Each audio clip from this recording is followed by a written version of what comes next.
हे केशव, जब कर्म से मनुष्य मुक्त नहीं हो सकता तो वो कर्म कैसे करे कि उसे पाप और पुण्य से मुक्ति मिले?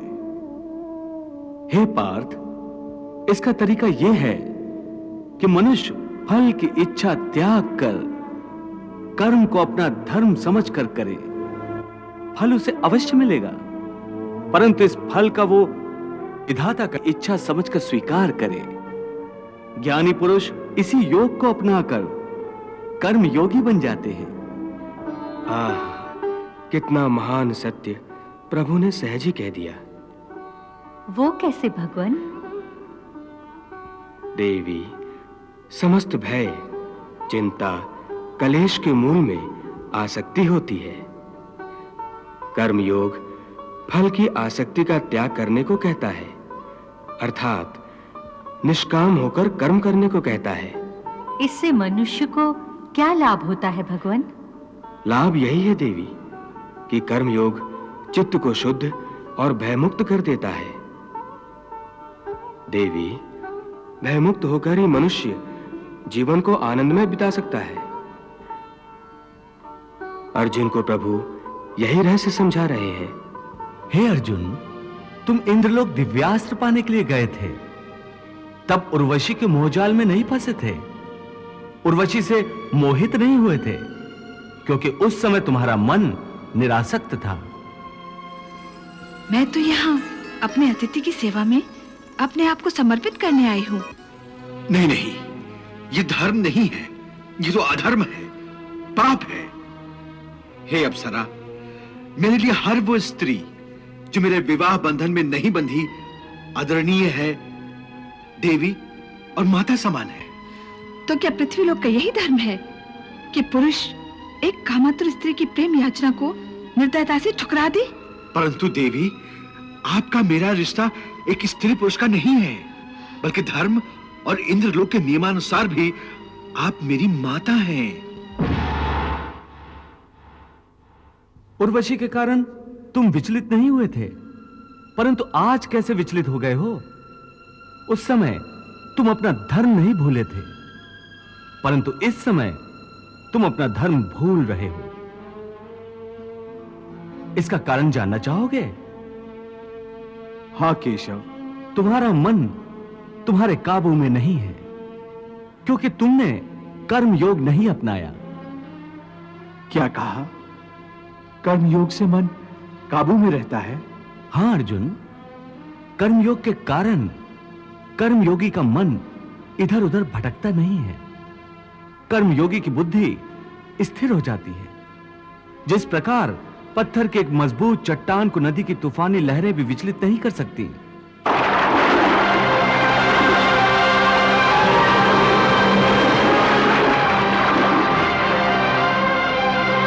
अथवा बहुत बड़ा जल प्रपात भी जिस पत्थर को नहीं तोड़ सकता, उसी प्रकार कर्मयोगी का मन भी न बाढ़ से विचलित हो सकता है और न भावनाओं के वेग से खंडित हो सकता है। हे पार्थ, इसलिए तुम निष्काम कर्मयोग की साधना करो, और निष्काम कर्मयोग की सबसे बड़ी विशेषता यह है कि तुम कर्म करते हुए भी कर्म के बंधनों में बांधे नहीं जाओगे।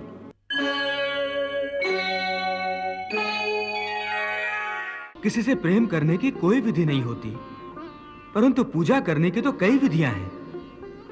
आपके भक्त इन्हीं विधियों के अनुसार आपकी पूजा और भक्ति करते हैं।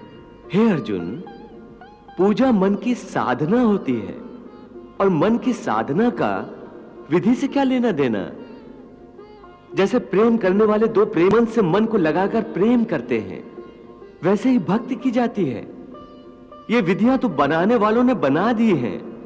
मैं उन विधियों द्वारा पूजा करने वालों की पूजा भी स्वीकार कर लेता हूं, परंतु मैं ये नहीं देखता कि मेरा भक्त विधि अनुसार पूजा कर रहा है या नहीं। केवल पूजा करने वाले की भावना देखता हूं, उसके मन में मेरे प्रति प्रेम और भक्ति भाव है या नहीं, ये देखता हूं। जिस पूजा में विधि ही विधि हो और प्रेम तथा भक्ति ना हो, उस पूजा द्वारा कोई भी मुझे प्राप्त नहीं कर सकता। वाह प्रभु वाह।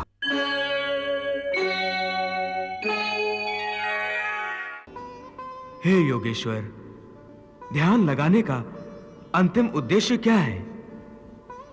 ध्यान योग का उद्देश्य परमात्मा से संपर्क करना होता है।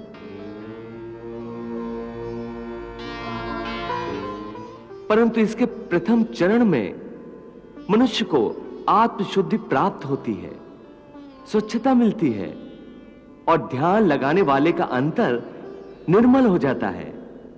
हे अर्जुन, जब तक मनुष्य अपने अंतर की शुद्धि नहीं कर लेता, परमात्मा से ना तो संपर्क कर सकता है और ना ही आत्मा परमात्मा में लीन हो सकती है। और यह भी समझ लो कि जब ध्यान लगाने का पहला उद्देश्य, क्योंकि अंतर शुद्धि है, इसलिए वो स्थान भी पवित्र होना चाहिए जहां ध्यान लगाया जाता है। हे अर्जुन, मेरा ध्यान लगाते समय मनुष्य को चाहिए कि वो अचल बैठकर अपनी पीठ, सिर और गले को समान और सीधा रखे और अपनी दृष्टि को अपनी नाक के अगले भाग पर इस तरह जमाए कि दूसरी सारी दिशाएं आंखों से ओझल हो जाएं।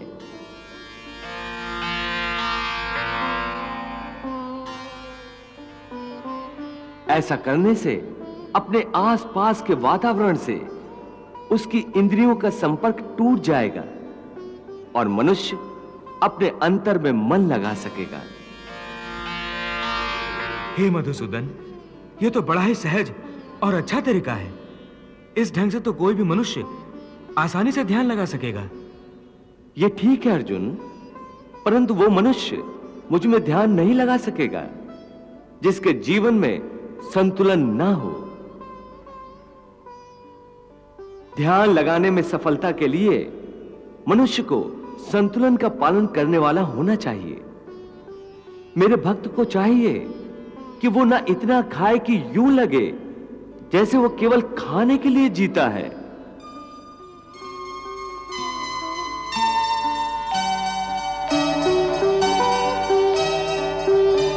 ना ही इतना कम खाए कि हड्डियों का ढांचा बन जाए,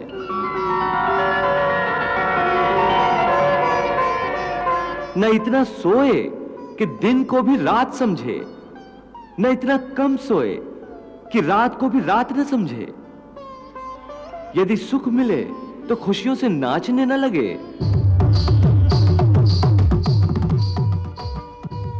और यदि दुख मिले तो रो रो कर अपने आप को हलकान न करे।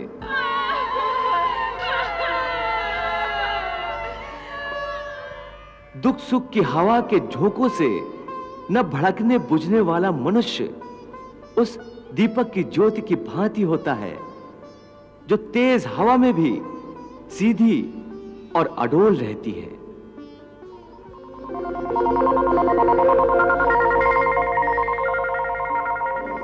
हे योगेश्वर, ये दुख सुख, ये प्यारी नींद, ये भिन्न भिन्न और स्वादिष्ट भोजन तो आप ही का वरदान है। फिर इनका भरपूर आनंद ना लेना ध्यान योग के लिए क्यों आवश्यक है? हे अर्जुन, मैंने सुखों की माया मनुष्य के लिए ही रची है। वो इन सुखों का आनंद अवश्य ले। मैं ये नहीं चाहता कि मनुष्य दुख में रहे, दरिद्रता में रहे। मैंने आनंद की रचना ही इसीलिए की है कि समस्त प्राणी जीवन में आनंद से रहें, परंतु इस आनंद में परमानंद को भूल जाएं। मैं ये नहीं चाहता। इसलिए यदि कोई मनुष्य इस परमानंद को पाना चाहता है, अर्थात ध्यान योग द्वारा मुझ परमात्मा में लीन होना चाहता है,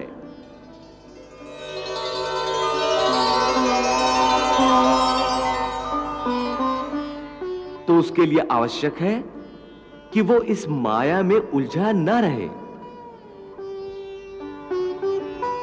और मोक्ष प्राप्त करे।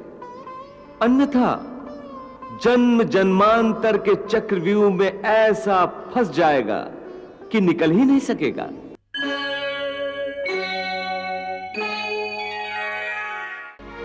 हे अर्जुन, तुम शिष्य बनकर मेरी शरण में आए हो, इसलिए यहां तक मैंने तुम्हें ज्ञान योग अथवा सांख्य योग की शिक्षा दी है। अब मैं तुम्हें कर्म योग के विषय में वो गूढ़ विधि बताऊंगा जिसके द्वारा तू कर्म करता हुआ भी कर्म के बंधनों से मुक्त रहेगा। सुख दुखे समे कृत्वा लाभा लाभो जया जयो ततो युद्धाय युजस्व नैवम पापम अवाप्स्यसि। इस प्रकार सुख दुख, लाभ हानि, जय पराजय अथवा हार जीत को एक समान समझकर केवल इसलिए युद्ध करो क्योंकि इस समय युद्ध करना तेरा कर्तव्य है। और यदि इस मानसिक वृत्ति से इसे अपना धर्म समझकर युद्ध करोगे तो तुम्हें उसका पाप नहीं लगेगा। ये क्या कह रहे हो केशव कि युद्ध करके पाप नहीं लगेगा? युद्ध में तो इतनी हिंसा होगी, लाखों प्राणियों की हत्या होगी, फिर मनुष्य उसके पाप से कैसे बचेगा? यदि कोई भी कार्य निष्काम कर्म योग की रीत से किया जाए तो ना उसका पाप लगता है और ना उसका पुण्य मिलता है। निष्काम कर्मयोग? हां, निष्काम कर्म योग। ये कौन सा योग है माधव जो मनुष्य को पाप और पुण्य दोनों से मुक्त कर देता है? ये एक गूढ़ विद्या है पार्थ। जो इसके रहस्य को समझ लेता है वो इस संसार में रहते हुए भी, संसार के सारे कर्म करता हुआ भी कर्म फल के बंधन से मुक्त रहता है। ये बड़ी अनोखी बात कर रहे हो केशव। मेरी बुद्धि अभी तक इसको ग्रहण नहीं कर रही। क्योंकि तुम्हारी बुद्धि पर अभी तक आसक्ति का पर्दा पड़ा हुआ है और जो निष्काम कर्मयोग मैं बता रहा हूं उसकी बुनियाद ही निरासक्ति के आधार पर रखी गई है।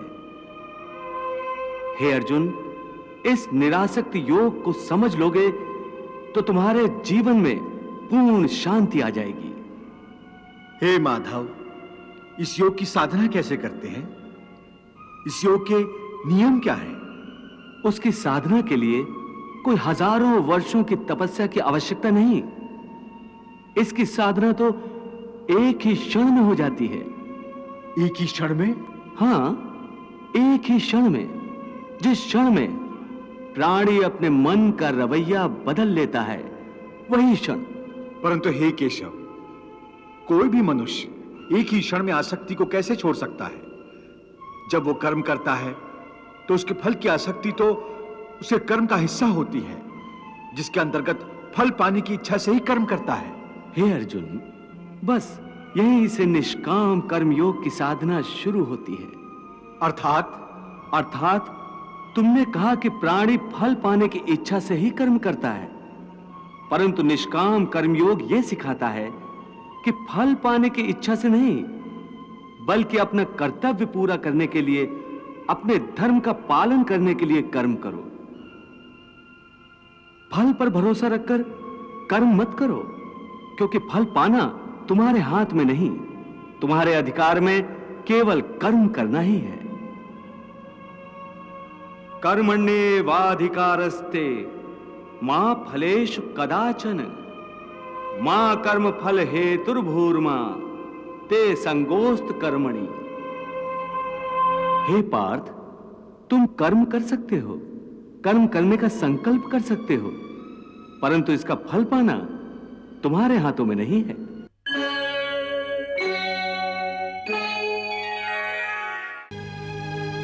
हे अर्जुन, तुम इस समय ना केवल इस युद्ध भूमि की मध्य रेखा पर खड़े हो, बल्कि तुम्हारी बुद्धि भी जीवन और मृत्यु की मध्य रेखा पर अटकी हुई है। इसलिए तुम अपने कर्तव्य और अपने धर्म से भाग रहे हो, परंतु अपने कर्तव्य से यूं मुंह मोड़ने से या इस युद्ध से विचलित होने से विधि का विधान नहीं बदलेगा, क्योंकि विधाता का निर्णय अटल और अचूक है। तुम क्या समझते हो, तुम्हारे नहीं मारने से ये सब नहीं मरेंगे? नहीं अर्जुन, नहीं। तुम इन्हें नहीं मारोगे तब भी ये मरेंगे, क्योंकि इनके प्रारब्ध ने इनकी मृत्यु का समय, दिन और क्षण तो पहले से ही निश्चित कर दिया है। उसी विधान के अनुसार मैं तो इन्हें पहले ही मार चुका हूं। तुम तो केवल माध्यम मात्र हो। तुम्हारे माध्यम से मैं इन सब का वध करना चाहता हूं। तुम इसे अपना कर्तव्य समझो या प्रारब्ध, तुम्हें इन सब का वध करना ही है। मैं क्या करूं मधुसूदन? अपने मन को कैसे मारूं? अपनी भावनाओं को अपने ही पैरों तले कैसे रौंद डालूं? बताओ मधुसूदन, मैं क्या करूं? हे पार्थ, धर्म के रास्ते से हटाने वाली भावनाओं का त्याग करो। भावनाओं के समुद्र में डोलने के बदले तैरना सीखो। तुम तो एक कीर्तिमान पुरुष हो। अपनी निर्बलता का यूं प्रदर्शन करके तुम अपनी कीर्ति को नष्ट मत करो। एक वीर पुरुष के लिए उसकी कीर्ति का नष्ट होना उसकी मृत्यु के समान है। इसलिए युद्ध करो पार्थ, युद्ध, और अपनी कीर्ति, अपने कर्तव्य और अपने धर्म की रक्षा करो। इस धर्म युद्ध में यदि तुम मारे भी गए तो तुम्हें वीर गति प्राप्त होगी। तुम मर कर भी अमर कहलाओगे। इसलिए युद्ध करो। हे वासुदेव, तुम तो जानते हो कि मुझे अपनी मृत्यु की चिंता तिल भर भी नहीं है।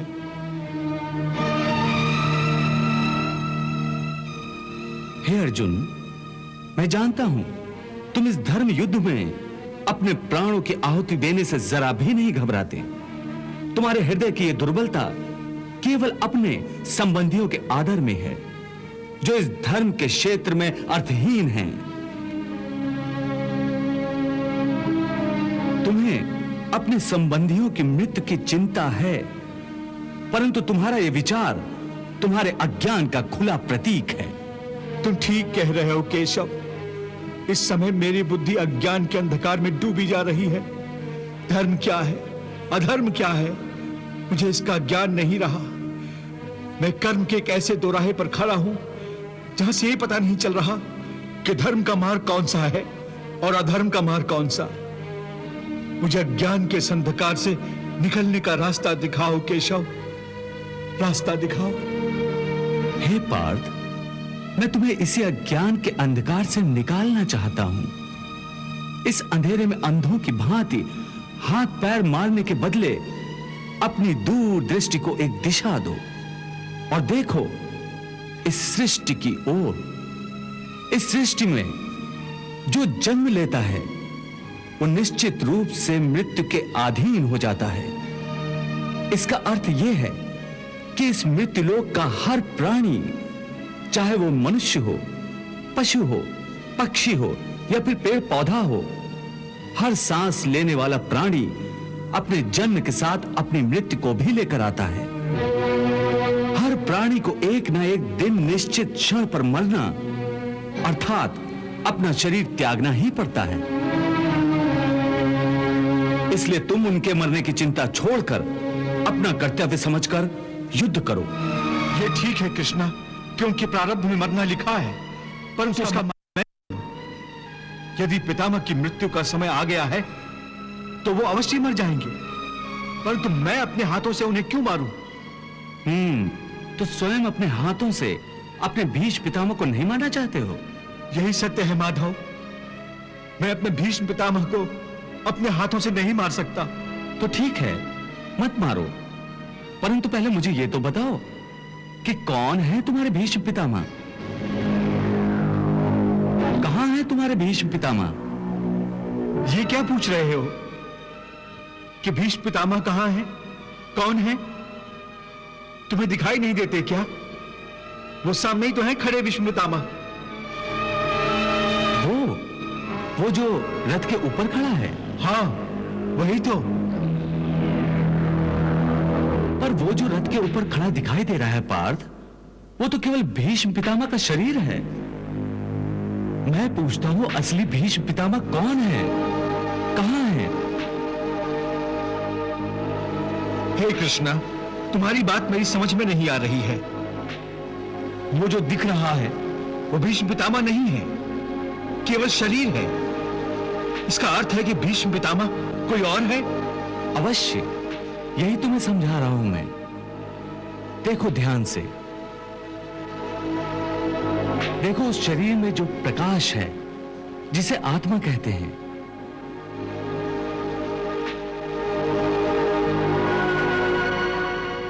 मैं तुम्हें दिव्य चक्षु प्रदान करता हूं।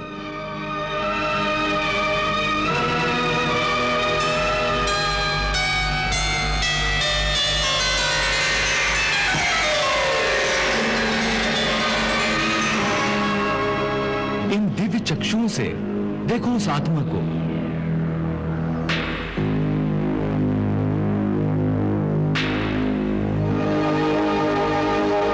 वो जो शरीर के अंदर आत्मा है, जो प्रकाश है, वही है असली भीष्म पितामह।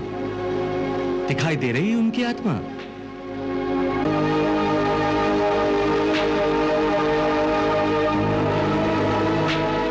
हाँ केशव, एक प्रकाश रूपी आत्मा दिखाई दे रही है। बहुत अच्छा। अब देखो, यदि मैं अपने सुदर्शन चक्र से भीष्म पितामह का शरीर काट दूं, तो केवल उनका शरीर मरेगा, परंतु उनकी आत्मा का प्रकाश नहीं बुझेगा। देखो, मैं तुम्हारे इन दिव्य चक्षुओं को यह दृश्य सजीव करके दिखाता हूं। देख लिया अर्जुन, मेरे सुदर्शन से केवल उस शरीर का नाश हुआ है, उसकी आत्मा का दिया अब भी उसी प्रकार चल रहा है।